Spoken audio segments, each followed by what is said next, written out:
Okay, I want you to imagine just for a second that you are given a completely messed up choice.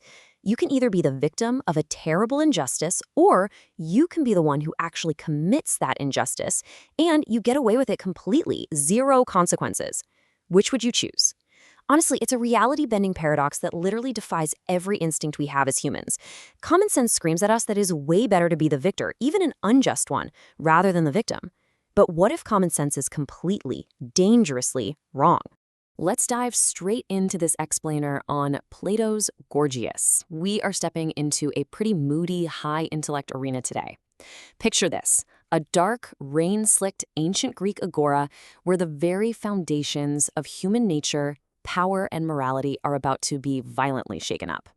As you'll see, we are looking at a dialogue that functions way less like a polite philosophical chat and more like a terrifying existential descent into the darkest, most raw parts of the human ego. You know you've stumbled into an absolute ideological war zone the minute this guy, Callicles, opens his mouth. Look at this jab. He isn't just disagreeing with Socrates, he's practically diagnosing him with a disease. He's telling him, straight up, that his pursuit of truth is this naive, childish game that will literally get him killed out there in the real world.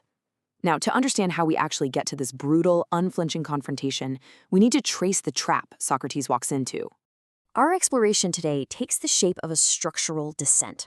Think of it like Socrates is fighting his way down a ladder of opponents, and it gets darker with every rung. First up, he faces Gorgias, the famous rhetorician. You know, he's vain, he's boastful, but he does maintain a certain polite, traditional dignity. When Gorgias falls, Socrates goes up against Polus, who is basically this impetuous runaway colt of a youth, totally dazzled by raw ambition and political power. And finally, when all the polite societal facades are stripped away, we hit the bottom, Callicles. He is the ruthless, accomplished Athenian gentleman and pretty much the ultimate social Darwinist. We start right on the surface with Gorgias. Socrates, ever the polite instigator, asks him to simply define his profession. And Gorgias eventually lands here. Rhetoric is the art of persuading the masses in the law courts and the assembly. But here is the massive catch. It imparts belief, an illusion really, not actual knowledge about what is just and unjust. It's the ultimate tool of mass influence. You don't actually need to know the truth, you just need to know how to hack the crowd's emotions. And Socrates, of course, is about to systematically tear this apart. Now, what's really fascinating here is how Socrates dismantles this.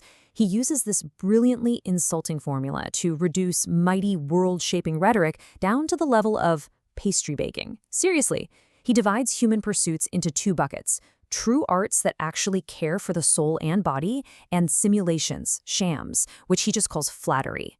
Just as wearing heavy makeup is a fake, surface-level version of the genuine health you get from working out, and just as rich, decadent cookery is a fake version of the actual healing you get from medicine, well, rhetoric is merely the cosmetic simulation of true justice. Let's deepen that distinction for a second. A genuine craft, or techne, requires actual knowledge, and it always aims at the true good of a person, even if it hurts, like a doctor prescribing a bitter medicine or resetting a bone. Flattery, on the other hand, kolokeia, is just a routine. It aims entirely at pleasure and false gratification. It just tells the crowd exactly what they want to hear. Socrates is essentially looking at the most powerful politicians in Athens and telling them, to their faces, that they aren't leaders at all. They are basically intellectual pastry chefs feeding the masses junk food. Well, as you can imagine, this absolute disrespect for political power completely enrages the young guy, Polus. He violently shifts our descent from defining abstract art to the brutal, bloody reality of unchecked power. Polus just cannot fathom Socrates' point. He looks at tyrants who can kill, exile, and imprison with a single gesture, and he says, "You cannot seriously tell me you don't envy that?" Polus represents that raw, unfiltered human urge for domination, completely unchained from any sense of morality. And to prove his point, Polus drops a literal true crime timeline on us. The rise of Archelaus, the tyrant of Macedon. This guy was the son of a slave who seized the throne through just unimaginable bloodshed. I mean, he murdered his uncle, he murdered his cousin, he even took his 7-year-old half-brother, who was the actual legitimate heir, threw the kid down a well to drown, and then lied to the boy's mother about it. And yet he rules supremely. He faced zero human punishment. Because he got away with all of it, Polus genuinely believes Archelaus is the happiest man alive. So right here is the crucial turning point. This is an absolute clash of worldviews. Polus believes happiness is getting whatever you want and having the power to dodge the consequences. But Socrates drops a complete bombshell. Doing injustice actually inflicts profound, invisible damage on your own soul. And it gets crazier. He says if you do evil and are not punished for it, you're actually the most miserable creature on earth. Why? Because punishment is the medicine that cures a sick soul. A tyrant escaping justice is like a terminally ill patient using their immense wealth to bribe the doctors into not giving them the life-saving treatment. Okay, so at this point, any polite illusions we still had about society are totally gone. Enter Callicles. This guy is a terrifying archetype. He quotes the ancient poet Pindar to argue that nature itself dictates that the strong must violently dominate the weak. He's saying that taking what you want by force isn't some violation of justice, it is the highest, purest form of natural justice. He just sweeps away all moral arguments as pathetic sentimentality. Callicles even weaponizes poetry against Socrates. Using Euripides, he ruthlessly mocks philosophy. He basically says it's a cute hobby for a teenager, but for a grown man, it's an emasculating pursuit. It makes a man creep into a corner and whisper with 3 or 4 admiring youths instead of speaking out boldly in the marketplace. He warned Socrates, almost like a threat, that if someone drags him into court on false charges, this philosophy will leave him dizzy, gaping, and utterly defenseless against execution. Callicles operates on this deeply cynical, almost frightening division between nature and convention. To him, nature's law is just the lion eating the gazelle, the superior crushing the inferior. Simple as that. But convention, our societal laws, our ideas of equality, our morals, he says those are just artificial chains. They're spells and charms invented by the weak majority to terrify the strong and stop them from taking their rightful lion-like share. Callicles is demanding that Socrates wake up to the brutal, actual reality of the world. So, facing these very real threats of execution from Callicles, what does Socrates do?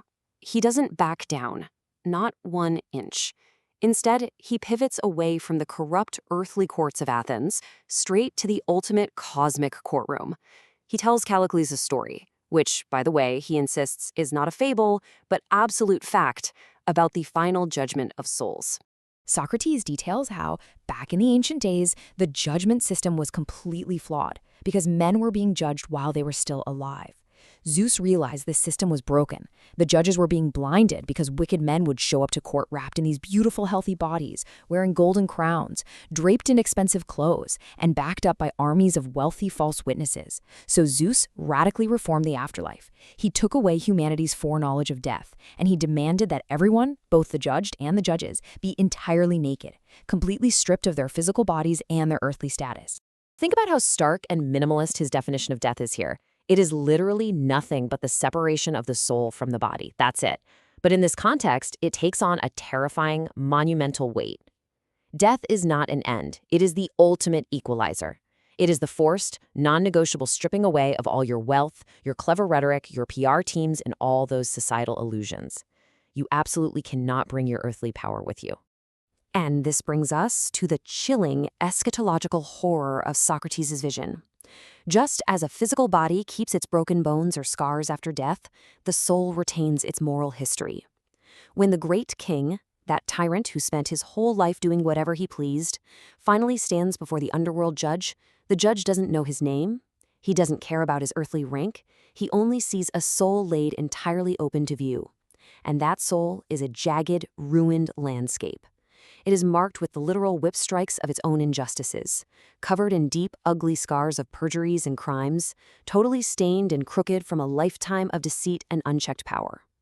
The unpunished tyrant is finally exposed as a hideous, deformed monster. Socrates essentially tells Callicles, look, I do not fear death. I don't fear being unable to defend myself in some corrupt Athenian court.